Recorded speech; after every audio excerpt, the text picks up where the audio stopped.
Ժողովուրդ օրաթերթի տեղեկություններով առաջիկա օրերին ուժեղ Հայաստան կուսակցության ընտրված պատգամավորները կհավաքվեն հանդիպելու Սամվել Կարապետյանին։ Հանդիպման գլխավոր նպատակը լինելու է ոչ միայն խմբակցության աշխատանքների կազմակերպումը, այլև առաջիկա խորհրդարանական գործունեության ռազմավարության մշակումը, պաշտոնների բաշխման և քաղաքական առաջնահերթությունների քննարկումը։ Թերթի տեղեկություններով խմբակցության ղեկավարի հարցն արդեն փաստացի լուծված է։ Այդ պաշտոնում կընտրվի ցուցակը գլխավորող Նարեկ Կարապետյանը, իսկ քարտուղարի հարցը դեռևս բաց է։ Ինչ վերաբերում է Ազգային ժողովի ընդդիմադիր փոխնախագահի պաշտոնին, ապա քննարկումների արդյունքում թիմում առավել հակված են այդ պաշտոնում առաջադրել Արամ Վարդևանյանին։ Թեև նախկինում հավակնորդների թիմում ակտիվորեն քննարկվում էր նաև Էդգար Ղազարյանի անունը, սակայն նրա կողմնակիցների թիվը խմբակցության ներսում զգալիորեն նվազել է։ Սակայն պաշտոնների բաշխումը ուժեղ Հայաստանի միակ գլխացավանքը չէ։ Խմբակցությունում արդեն հասկանում են, որ խորհրդարանում իրենց առաջին լուրջ բախումը լինելու է Ազգային ժողովի ղեկավար մարմինների ձևավորման ընթացքում։ Ընդդիմադիր շրջանակներում մտավախություն կա, որ իշխանությունը կարող է կրկնել նախորդ գումարման Ազգային ժողովի գործելավոճը եւ ընդդիմությանը կրկին զրկել այն լծակներից, որոնք խորհրդարանական վերահսկողության կարևոր գործիքներն են համարվում։ Խոսքը վերաբերում է Ազգային ժողովի փոխնախագահի պաշտոնը եւ մշտական հանձնաժողովների նախագահների ընտրությանը։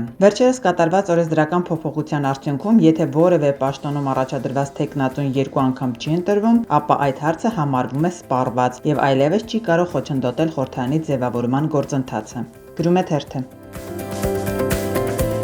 Հրապարակ թերթը գրում է՝ ի թիվս այլ օբյեկտների նախօրեին իրականացված խուզարկությունների արդյունքում իրավապահները կապարակնքել են նաև ՀԱՕԿ-ի շենքը։ Իշխանական քարոզչամեքենան էլ տարածում էր, թե հաստատությունում լայնածավալ ստուգումներ են իրականացվում, սակայն ակնարկում էին, թե ենթադրյալ չարաշահումների պատճառով են կասեցրել կառույցի գործունեությունը։ Մինչդեռ ընդամենը 6 ամիս առաջ է կոմիտեում աուդիտ անցկացվել եւ էական խախտումներ չեն հայտնաբերվել, որոնք կարող են հիմք հանդիսանել կազմակերպության գործունեության դադարեցման համար։ Մասնավորապես աուդիտն իրականացվել է անցած տարեվերջին դեկտեմբերի 31-ին եւ բաց աղբյուրներում կա նաեւ հրապարակված եզրակացությունը։ Սա եւս փաստում է, որ Ծառուկյանի նկատմամբ իրականացվում է քաղաքական հաշվեհարդար։ Գրում է թերթը։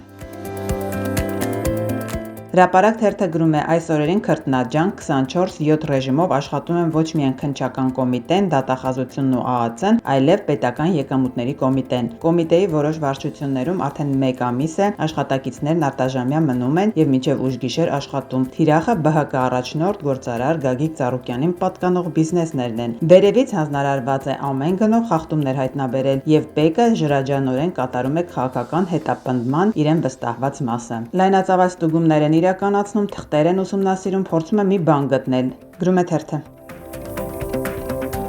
Իրավունք թերթի տեղեկություններով քաղաքացիական պայմանագիր խմբակցության քարտուղարի պաշտոնն իրենով անելու համար սուսերով մարտի է դուրս եկել Արուսյակ Ջուլհակյանը, բայց ինչպես ասում են, վերջին խոսքը շեֆինն է։ Գրում է թերթը։